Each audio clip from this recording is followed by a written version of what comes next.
국회에선 더불어민주당의 김홍일 방통위원장 탄핵 추진을 두고 날선 공방이 이어지고 있습니다. 과방위 소속 여야 의원들은 방통위 앞에서 각각 기자회견을 여는 등 대립했는데요. 네, 국회로 가보겠습니다. 박현우 기자. 네, 김홍일 방통위원장 탄핵 소추안 발의를 주도하고 6월 국회 내 처리 방침을 밝힌 민주당은 오늘도 김 위원장을 겨냥한 공세를 이어갔습니다. 특히 방통위가 공영방송 이사 선임 계획을 의결한 것을 두고 박찬대 대표 직무대행 겸 원내대표는 김 위원장이 끝내 방송장악 쿠데타를 시도하고 있다면서 공영방송을 정권의 애완견으로 만들기 위해 비밀 군사작전하듯 밀어붙이고 있다고 주장했습니다. 민주당과 조국혁신당, 개혁신당 등 야당 과방위 위원들도 성명을 통해 방통위가 결국 방송장악 천병을 자처했다면서 방송장악 국정조사를 통해 죄악을 낱낱이 밝혀내겠다고 목소리를 높였습니다. 반면 국민의힘은 야당의 탄핵안 발의는 헌법재판소에서 기각될 것이 뻔한데도 문재인 정부 시절 방송장악 시나리오 등을 근거로 MBC 방문진 체제를 무한 연장하겠다는 속셈이라고 맞받았습니다. 당권 주자 사이에서도 탄핵 중독 민주당이 또 기승전 탄핵에 나서고 있다면서 그 피해는 국민에게 돌아갈 것이라는 비판이 나왔는데요. 오늘 방통위 앞에서 각각 기자회견을 연 여야의 발언 직접 들어보시죠. 불법적이고 물리적 겁박까지 행사하는 저런 비겁한 행태를 반드시 노골적인 행태를 반드시 분시할 것입니다. 언론이 무너지면 우리 국민들이 더 비참해집니다.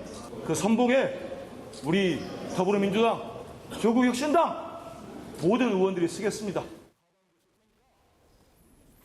이런 가운데 국회에선 환노위 전체 회의가 열리고 있습니다. 여야는 일명 노란봉투법을 상정할지를 두고 공방을 벌였는데요. 여당 의원들은 소위 심사 절차 생략 등을 문제 삼아 퇴장했고 이후 야당 의원들만 자리를 지킨 상태에서 표결에 붙여져 가결됐습니다. 양당 새 대표를 뽑는 절차 관련 상황과 오늘 당권 주자들 움직임도 살펴볼까요? 국민의힘 당권 주자들은 전원, 당원의 40%가 몰려있는 영남으로 달려갔습니다. 일주일 만에 또다시 대구를 찾은 나경원 후보는 릴레이 당협 간담회를 소화했습니다. 나 후보는 기자들과 만난 자리에서는 원희룡 후보의 친윤 줄 세우기, 한동훈 후보의 러닝메이트를 동시에 저격하며 한 후보의 인기는 정치인으로서 검증된 것은 아니라고 생각한다고 견지구를 던지기도 했습니다. 원희룡 후보는 오늘 경남을 찾았습니다. 마찬가지로 당협 간담회에 이어 경남 도지사 면담 등을 했는데요. 원 후보는 나 후보와의 단일화에 대해서는 언제든지 협력은 열려 있다며 재차 가능성을 열어두기도 했습니다. 경북을 방문한 윤상현 후보는 이철우 지사를 면담한 자리에서 제2의 박정희 정신으로 보수혁신의 선봉에 서겠다고 했습니다. 오후에는 서울에서 직접 오토바이를 타고 라이더 체험을 하며 민심을 청취했습니다.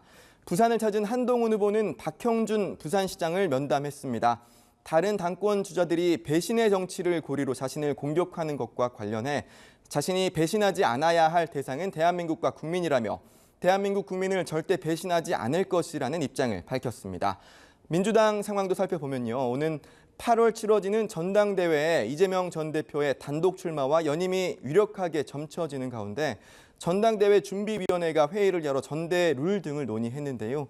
전준희는 전당대회 예비 경선에서 권리당원 표 반영 비율을 높이기로 했는데 관심을 모았던 이재명 대표 단독 출마 시 선출 규정 등은 오늘 결론 내리지는 않았습니다. 지금까지 국회에서 전해드렸습니다.